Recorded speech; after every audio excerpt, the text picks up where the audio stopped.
Welcome back to the Sacramento Beekeeper channel. You may recognize this tree. We were just here 4 days ago for a swarm.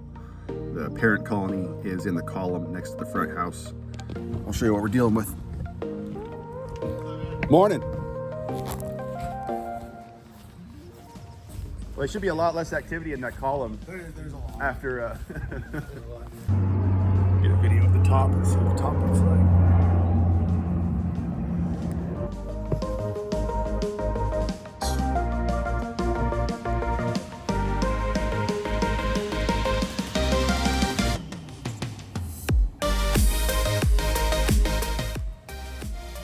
Put the nuke box down here, get the ladder set up here. It's almost the same height as yesterday or the other day. It's about 9 feet there.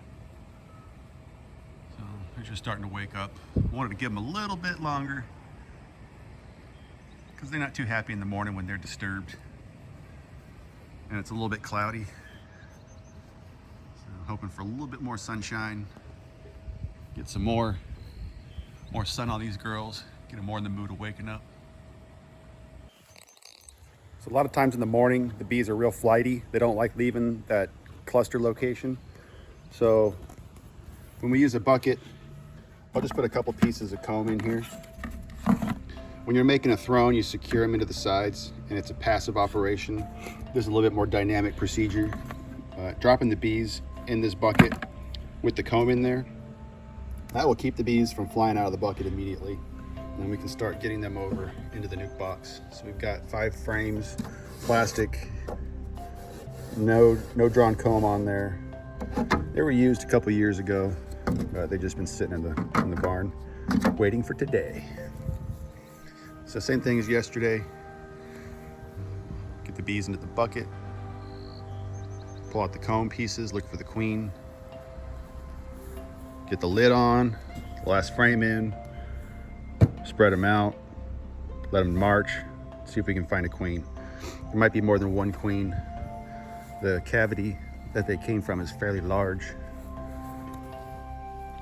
When we got a look in there earlier, the colony most likely descends all the way down the entire length.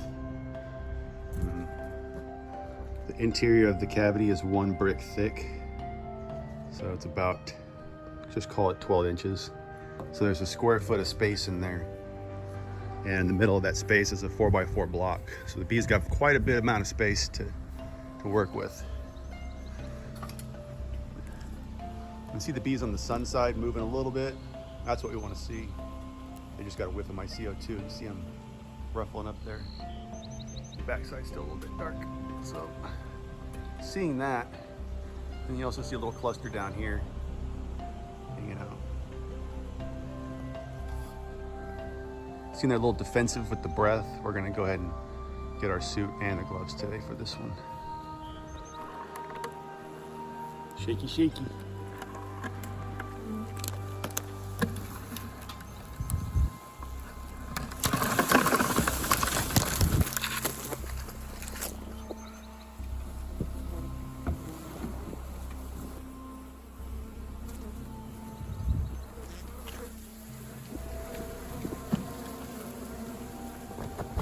They're fanning pretty hard in here.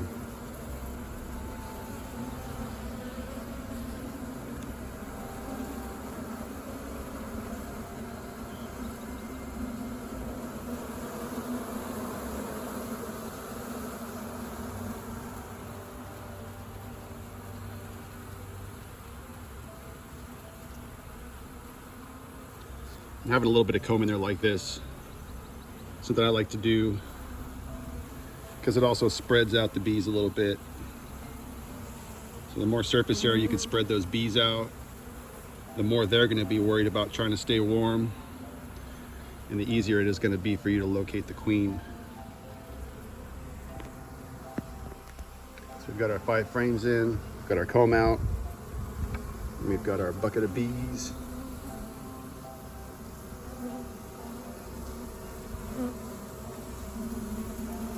See some chunky drones in here.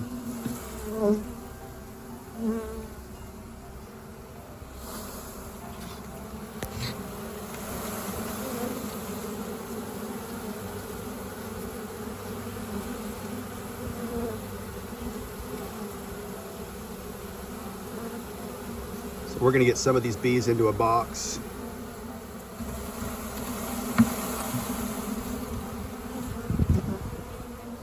Then we'll put our lid on.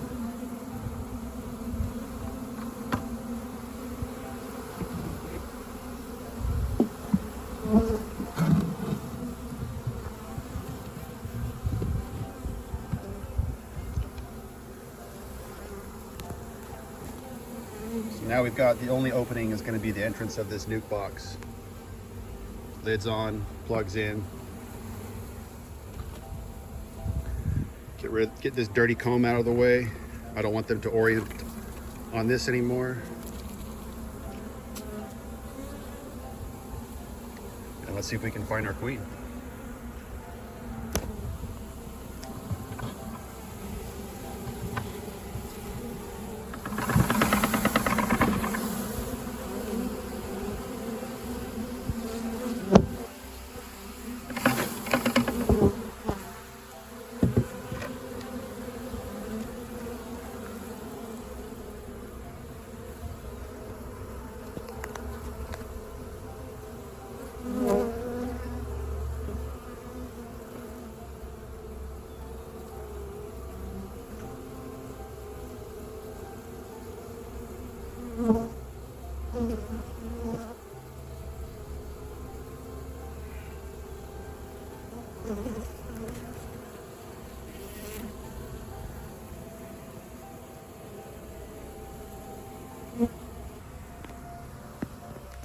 So we've got our 5 frames in, we've got our comb out, and we've got our bucket of bees.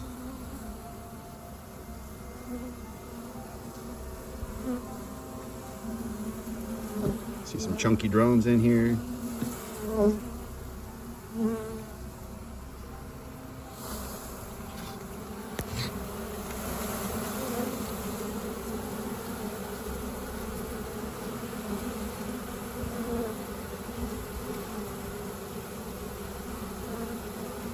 So we're going to get some of these bees into a box.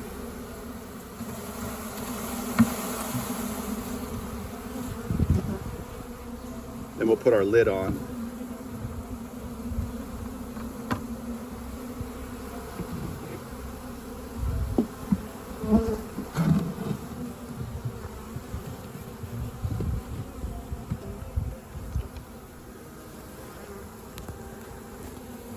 So now we've got the only opening is going to be the entrance of this nuke box. Lid's on, plugs in. Get this dirty comb out of the way.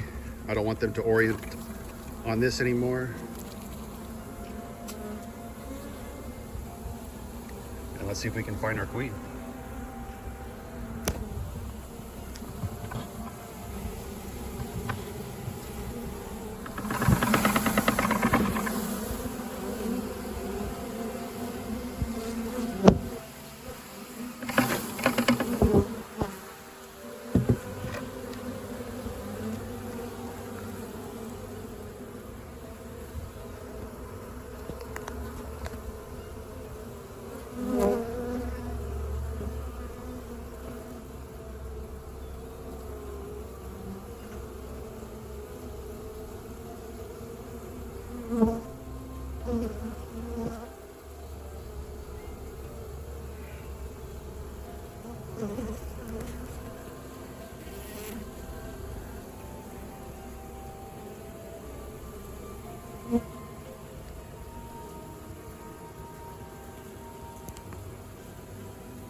Where are you, lady?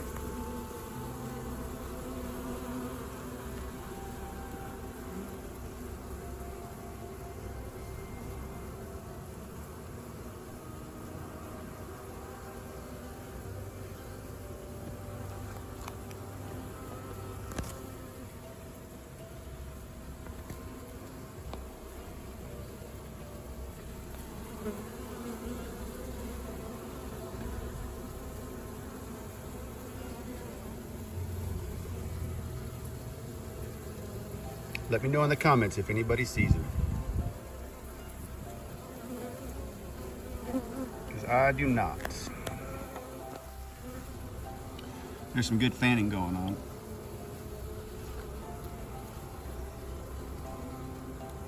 Oh, she's right here.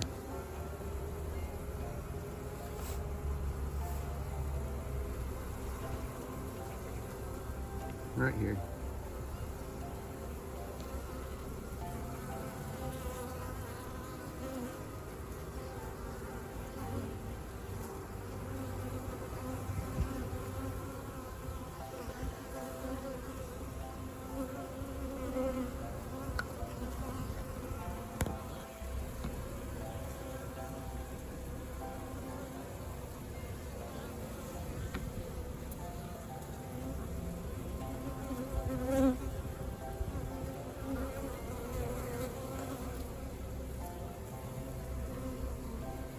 You can see the rest of the group has started to move in, but since the queen's in this area, they've kind of been hanging out on this side.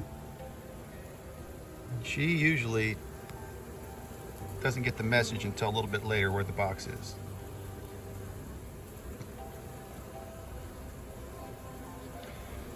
Some big old drones.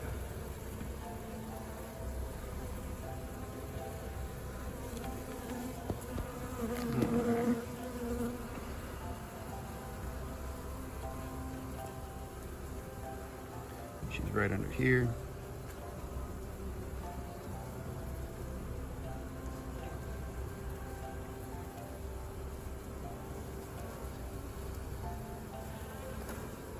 There she goes. Now she's making her way over there.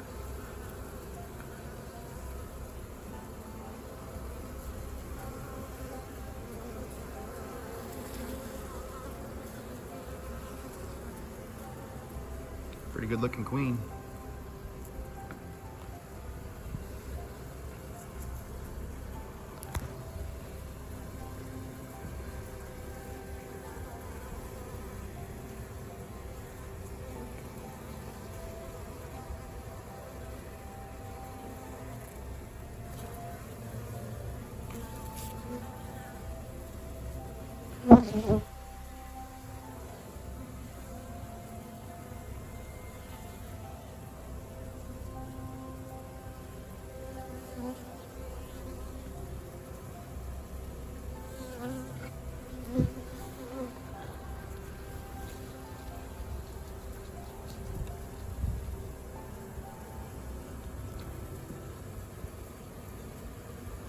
See if we can't get her on a little piece of comb.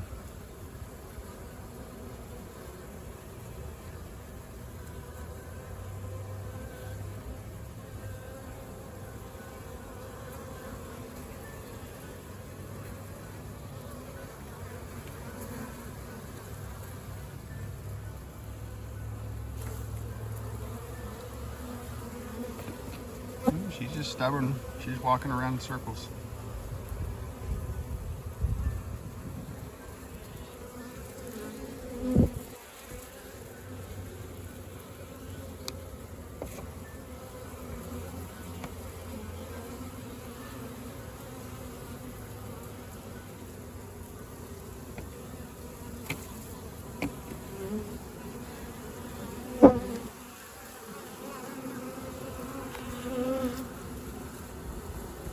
There she goes. Now she figured it out.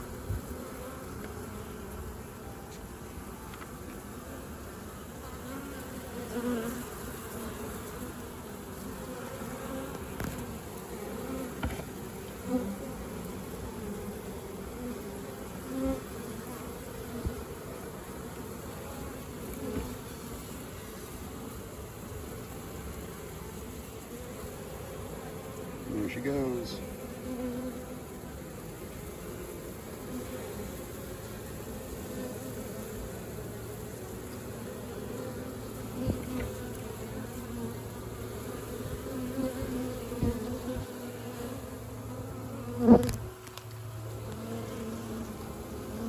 Now in about 30 seconds, you'll see a change in sound and behavior. The rest of this group is going to start to move in without the scent of the queen out here. And we can tell they're looking for her. This swarm is really sensitive to my breath. Some of them don't mind. You can blow on them, they don't get mad. I could tell this swarm was even triggered by my CO2 when they were up in the tree. Good fanning action. Fanning does not mean you have the queen. Fanning can happen in a couple different times and for a couple different reasons during a swarm rescue. But using totality of circumstances, if you have some more information, that fanning can be another confirmation to you that the queen is in the box. Hope you guys are enjoying these swarm videos. We don't get to do too many of these anymore. We're mainly focused on the cutouts. This location is only about 10 minutes away from my house, so it was pretty convenient to come over and help them out. And it turns out that we know each other from when we were kids. So you never know who you're going to meet when you're on a bee call. Let's see what our bucket looks like. So I've got some residuals. We'll go ahead and add them to the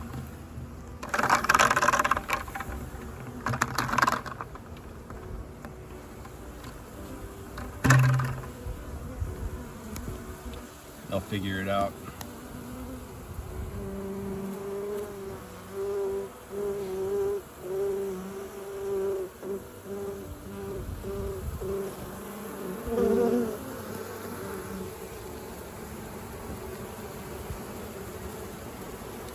Yeah, sometimes you'll see me without a suit. Sometimes I'll wear a suit, but I don't make that determination until I get to observe the bee's behavior. I think this morning when I observed their sensitivity to my CO2 being exhaled, I knew I was going to have to suit up and put the gloves on. And right when we first started working them, I had a few try and sting my face through the veil. So I'm glad, experience, took the better path there and chose to suit up. Just because you see somebody doing a swarm without a suit on doesn't mean you should too. Either they're inexperienced or there's a reason for it. We just want everybody to be safe and have fun. And it is really, really fun hand scooping bees and doing swarms without a suit. But we've also got to know when we need to be safe and take things slow. And in the morning time, you can almost guarantee every time the bees are going to have that type of response. You catch them in the afternoon and they're so much more docile. They're a little more defensive in the cold.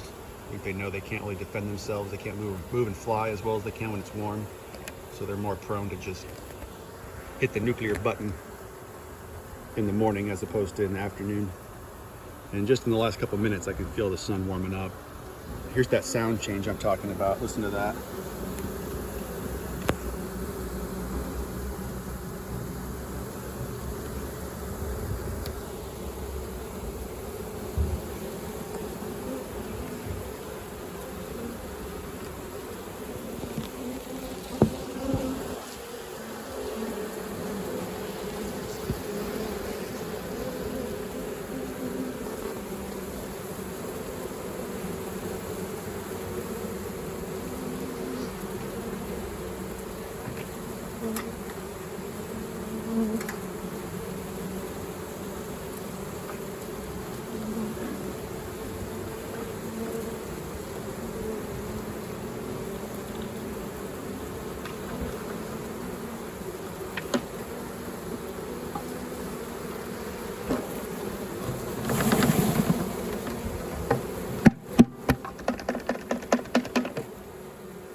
That'll